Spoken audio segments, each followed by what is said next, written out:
I'm Shay Astar, and you're watching Sound Words Central. A fair question, nearly a century after her birth, is if Eartha Kitt is more well known for her acting or her singing. She had numerous albums, and from 1953 to 54, the distinctive vocalist released 6 singles that would reach number 23 or better on the Billboard Hot 100, including her highest charting song, Santa Baby, which peaked at number 4 and still can be heard every Christmas season. While that resume provides a convincing case for her music career being more memorable, for a certain age group she's fondly remembered as an actress. This is the result of her work later in life in media aimed at a younger audience. Headlined by 2 positively reviewed Disney films, 2000's The Emperor's New Groove and the comedic yet mysterious Holes in 2003. But to fully understand Eartha Kitt's love for children, we have to go back decades earlier. Born in 1961, Kit Shapiro is the only child of Eartha Kitt. Quote, "She named me Kit because she wanted to be sure that her name lived on," Shapiro told People magazine in 2021. As reported by the radio station WBUR, Eartha Kitt's tumultuous childhood inspired her to fight for those in need. Quote, "My mother really wanted to be able to give voice to anybody who needed their voices heard," Shapiro said. Among other humanitarian efforts, the entertainer and activist was a voice for abused children as a spokesperson for the United Nations International Children's Emergency Fund, also known as UNICEF. And she'd continue to positively impact the lives of kids throughout her life. In 1966, Eartha Kitt founded the Watts neighborhood-based Kidsville Youth Foundation, providing dance and cultural arts programs for underserved communities in Los Angeles. Around the time she started the organization, she was also involved with a group of young people who called themselves Rebels with a Cause in Washington, D.C. Eartha Kitt supported their efforts to care for their community and create recreational areas for at-risk youth in the Anacostia neighborhood of the U.S. Capitol. Her involvement with the group was noticed by the nation's highest office, who extended an invitation. This eventually led to a passionate exchange with former First Lady, Lady Bird Johnson, that reportedly got the singer blacklisted from performing in the United States for about a decade.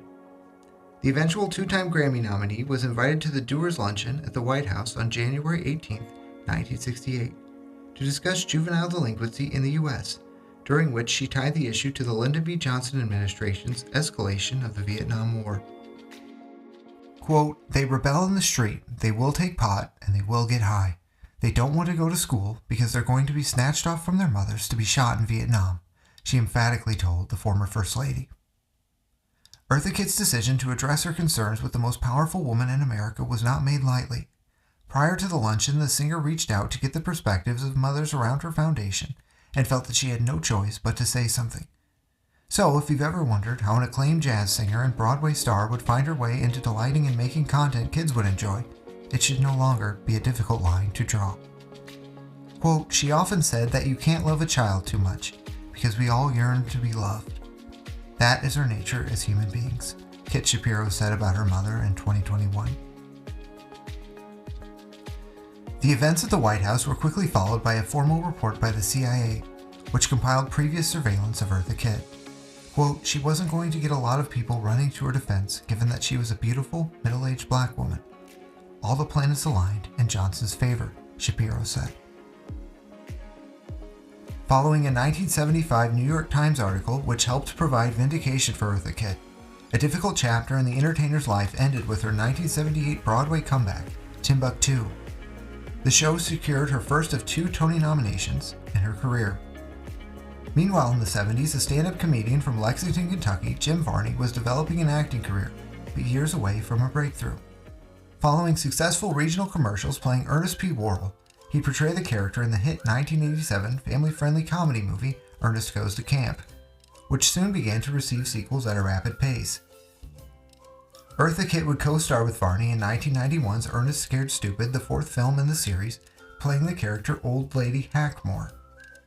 Though more sequels would follow, it was the last Ernest project released by the Walt Disney Company's Touchstone Pictures. Set in Missouri but filmed in Nashville, Ernest brushes off warnings from the spooky Miss Hackmore as he unwittingly releases a nefarious, horrifying troll named Trantor after helping a group of kids build a treehouse. Shay Astar would go on to play the recurring character August Leffler on Third Rock from the Sun, but prior to that, she was Elizabeth, one of the main child characters in Ernest Scared Stupid. When we would all be out together, all the kids out with him shooting, he would do bits for us to keep us entertained, keep us laughing, keep the energy up, keep the mood light. And the other thing about Jim that I remember being so surprised about is that he is an exquisitely intelligent man. I remember my father, who was also a highly intelligent man, they would sit off and talk, and they'd be talking about metaphysics and philosophy and politics and economics. And my father spoke to me about what an incredibly intelligent man Jim was.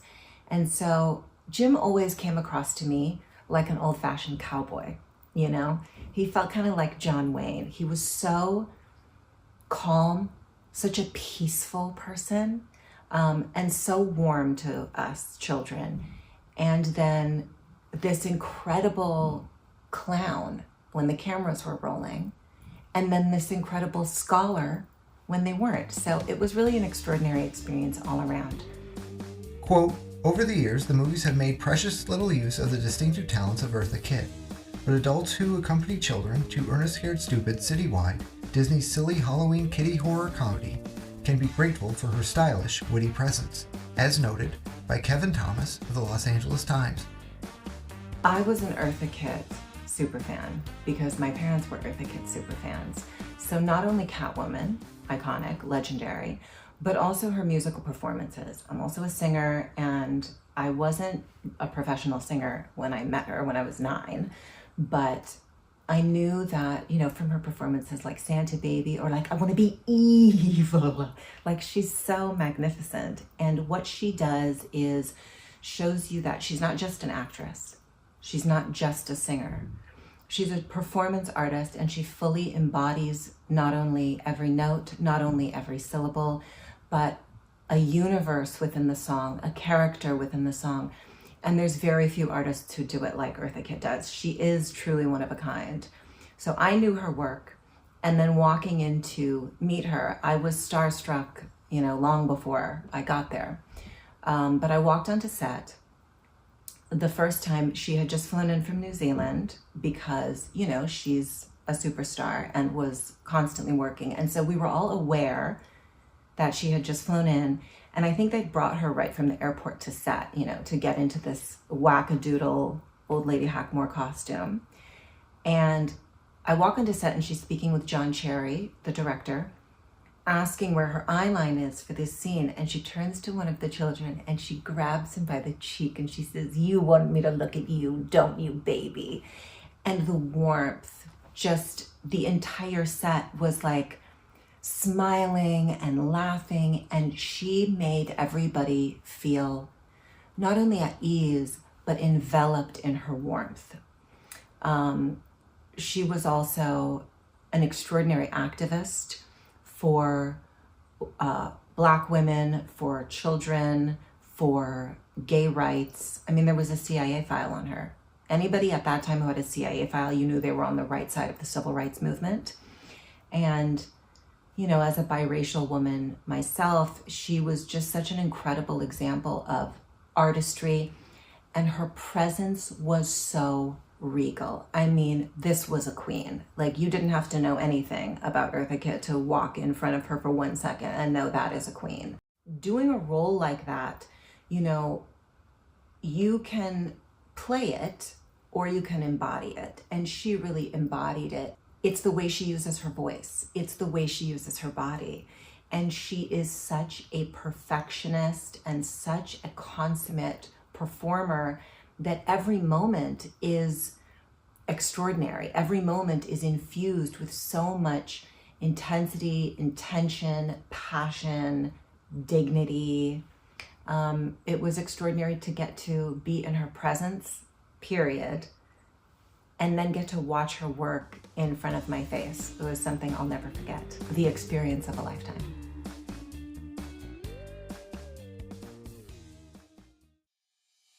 Eartha Kitt would later provide the voice of the Black Panther Bagheera in the 1998 live-action film The Jungle Book Mowgli Story. Other actors who voiced live animals included Clancy Brown, Bart Simpson performer Nancy Cartwright, Richard Kind, and Wallace Shawn, among other successful entertainers. The home video release was Disney's third movie based on author Rudyard Kipling's 1894 collection of stories. In this version, Mowgli was portrayed by Brandon Baker, who would go on to play the lead in the fondly remembered 1999 Disney Channel original movie Johnny Tsunami. That same year, Eartha Kitt guest starred on an episode of the Disney Channel original series The Famous Jett Jackson, a show that followed the life of a fictional child actor. The title character was played by the late Lee Thompson Young during the series' 3-season run. Throughout the episodes, Jett Jackson attempted to balance being a regular kid who lived in North Carolina with being an action star. The season 2 premiere, which was called Field of Dweebs, a play on the title of the Kevin Costner film Field of Dreams, guest starred Eartha Kitt as a baseball manager named Albertine Weathers. The episode was written by Sib Ventris, who told me it was one of his favorite episodes of the series. The screenwriter named Eartha Kitt's character after his grandmother, which he said made the episode extra special. And David Warry-Smith served as director. A number of years ago, I directed an episode of a television show called The Famous Jett Jackson. The guest star was Eartha Kitt. It was a great pleasure to work with her. It was a great pleasure to work on that show, and that particular episode it was a charming, wonderful script. Eartha played the manager of a local baseball team, and she was fantastic. Eartha was a little bit reserved, just quiet, very professional, pleasure to work with, always very polite, and great to work with. But I like to get to know people that I'm working with a little bit. So at one point, I remember asking her where she grew up. And she said, "I didn't," which I thought was a great response, which I have I've stolen and used a few times. I also had a reputation at the time of singing on set. A couple of people called me the singing director, and I didn't make a big deal out of it. I was just quiet. Songs pop into my mind all the time. I found myself during a lighting setup while I was shooting that episode, kind of humming "Embraceable You." And it may have been because, she was there, and I'm not always aware of how the synapses are firing or why, a certain song comes to mind. But it probably was just that she was there and I was thinking about some of her music. Next thing I know, she was sitting beside me. It was just kind of the two of us off to the side, quietly singing the song together. So I get to say I sang an a cappella duet of Embraceable You with the fabulous Eartha Kitt. It's a great pleasure to work on that show, and particularly with Eartha Kitt. To learn more about the director, visit davidwarrysmith.com. 2000's The Emperor's New Groove was conceptualized in the mid-90s as quite a different movie than the end result. Originally based on Mark Twain's The Prince and the Pauper, by 1998 the film was in danger of being scrapped by Disney, before it got reworked and retitled from the previous name, Kingdom of the Sun. Early on, Owen Wilson was part of the project. The film would instead later add John Goodman, who played a villager named Pacha, and Patrick Warburton, who portrayed Yzma's henchman, Kronk. Original director Roger Allers told Vulture that then Disney CEO Michael Eisner suggested casting Barbra Streisand as the villain Yzma, but Allers ended up clicking with Eartha Kitt right away at their first meeting. Though the film went through many changes, she and lead actor David Spade, who would voice Emperor Kuzco, remained constants and building blocks as the shifting film evolved. Quote, Yzma always kind of grew out of Eartha's wonderful personality, the film's eventual director Mark Dindal told Vulture. He said he was unsure if the movie's tone, which had become significantly more comedic, would appear too silly for the beloved actress, while presenting her new storyboards with accompanying lines which the director would recite. Quote, 5 or 6 panels in, she started reading the dialogue for Yzma. She instantly locked in. Nothing like that's ever happened to me with an actor, Dindal said. Though the changes to the movie's story led her song Snuff Out the Light to be cut from the motion picture, it was still included on the film's soundtrack. The song was co-written by rock legend Sting and Oscar and Grammy-nominated musician David Hartley. But even without the traditional Disney villain song in the motion picture, it remains evident that this was a movie for the villains to have a blast. Quote, I love that role. I love doing things like that, Eartha Kitt told the Irving Community Television Network in 2001. The actress described Yzma as a glamorous character, calling the film's directors wonderful. Like the other main voice actors, Eartha Kitt would reprise her role in the 2005 movie Kronk's New Groove, which was released directly to VHS and DVD. It was one of several Disney sequels of theatrical animated films to land immediately on home video.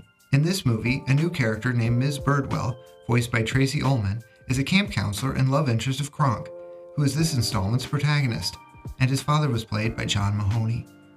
Eartha Kitt would return again for the television show The Emperor's New School, which featured a premise somewhat similar to Billy Madison. A spoiled Kuzco has to go back to school if he would like to continue his role as emperor. Along the way, a disguised Yzma tries to thwart his progress while pretending to be the principal.